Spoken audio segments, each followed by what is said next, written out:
Dear students, it's our second lecture of Business Communication and Report Writing, BCom Part 2. Well, the topic is objectives or purposes of communication. Communication, whenever we communicate or whenever we do something, we have some purpose, we have some objective behind it. We want either to give information while communicating, or we want to persuade someone, or we want to get some information, or different other purposes may be there for our communication. Well, here is the list or of the objectives of communication. You may read them: to give and receive information, second, to persuade, third, to build and maintain human relations, fourth, to issue orders and instructions, to solve problems, to coordinate efforts, seven, to receive suggestions, eight, to impart education and training. Ninth is to issue warning and notices. Well, the first point we take now, to give and receive information. It is the basic purpose of communication. Giving and receiving information is the basic purpose. Mostly our purpose of communication is either to give information or to receive information. Well, we listen to the news, we read the newspaper, we listen to people to get some information. And similarly, we speak to give information to other people, maybe to our colleagues, maybe to our bosses, to our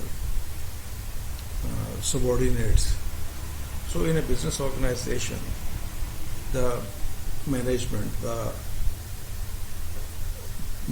of the company, it communicates the employees to simply keep them informed about the goal, policies and rules. The management, the authorities of a company, they communicate with the employees to give them the policies, they tell them about the policies, about the goals, about the rules, about the instructions, how they are required to work in the firm. Well, there may be different forms of this sort of communication, where meetings, telephone notices, employees' handbooks and bulletins are used to convey information to employees, to convey information, to give them information. These methods or these sources may be used. Similarly, the organization communicates with the outside world. So a company, while doing business, it not only communicates with the people of its own firm, but it talks to the other world, to the buyers, to the customers, to the tax authorities, to the government, to the public, etc. The company gives information about its products, about the quality of its products, etc. And then they want to simply sell their goods. So giving and receiving is the basic purpose of communication. Similarly, if you want to do something, if you want to buy some product, if you want to start some business, or you want to do some work, you need information. So you try to get that information. So you communicate with people. So the purpose of communication is to get information. Similarly, you receive some inquiry from your customers. So you reply them, you give them information. The purpose of communication here is to give information. Well, the second purpose of communication, or the second objective of communication, is to persuade. Sometimes we communicate to persuade people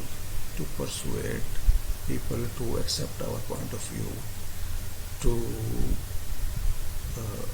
do as we wish them to do, and to agree with us to do something or not to do something.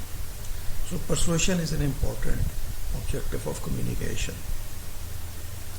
Similarly, the companies, the sellers, they try to persuade the buyers, the customers, to buy their products, and they use different techniques in persuading them. Similarly, in the company, the managers, they persuade the workers to work hard, to put in their best efforts for the accomplishment of their duties. Salesmen, or the sellers, they persuade the customers to buy the products and services which they are selling. Persuasion is an important purpose of communication, and it requires the ability to speak and write effectively. You can persuade people only when your conversation, your communication is convincing. And while persuading people, you have to look the situation from the receiver's point of view. You have to put yourself in their place, and you need to know their desires, their needs. So in this way, when you persuade, your purpose is, when you communicate with people, sometimes your purpose is to persuade them to do something or to buy something. Well, third purpose of communication is to build and maintain human relations. Communication builds and maintains human relations. Communications and human relations, they are closely related with each other, because you cannot establish any relation without communication, and you cannot maintain a human relation without communication. Once you have established a relationship with someone, if you want to maintain this relation, you will have to continue communicating with them. So we develop our relations through the exchange of ideas, and if there is a lack of communication, it may create a gap in the relationships. It may create misunderstanding in human relationships. Well, inside the organization, inside the business organizations, relationship, there is a relationship between the boss and the subordinates, between the employer and the employees, directors and the managers and the employees.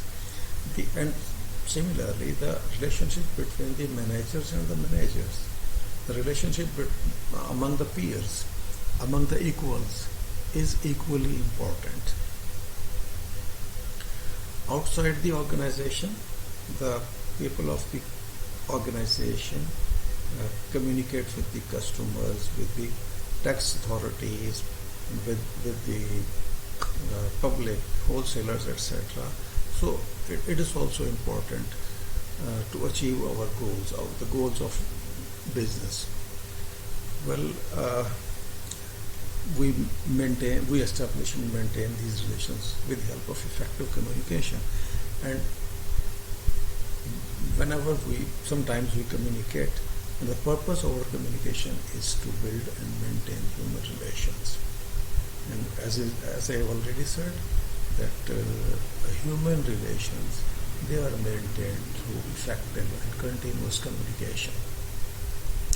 Well, the fourth purpose or objective is to issue orders and instructions. Communication is done to issue orders and instructions. What is an order? An order is a directive to do something, whereas an instruction indicates how to carry out order. So, instruction is the elaboration of that order. that the company issues, and instructions gives them the way to carry out that order. Well, directors, managers issue orders and instructions to their subordinates, to their workers in the firm. Orders and instructions may be oral or they may be written. Order and instructions bring desired results when they are clear, complete and given in a friendly manner. Well, the purpose of our communication may be to issue order and instructions. Fifth purpose of communication is to solve problems. Well, you see, we have always problems in our social life, in our family life, in our personal lives, and in our professional lives. We face problems. So we solve these problems through communication, through talking to each other, through conversation, through consultation. We discuss problems, exchange our views, and then find their solutions. We make some decisions, and these decisions lead to the solution of the problem. In business, declines in sales. There is sometimes the sales are down. Strikes. There are strikes by the laborers, by the workers. Lack of production. There is a lack of production in the production unit, and factory accidents have increased. There may be certain problems. So these problems are they also demand effective communication.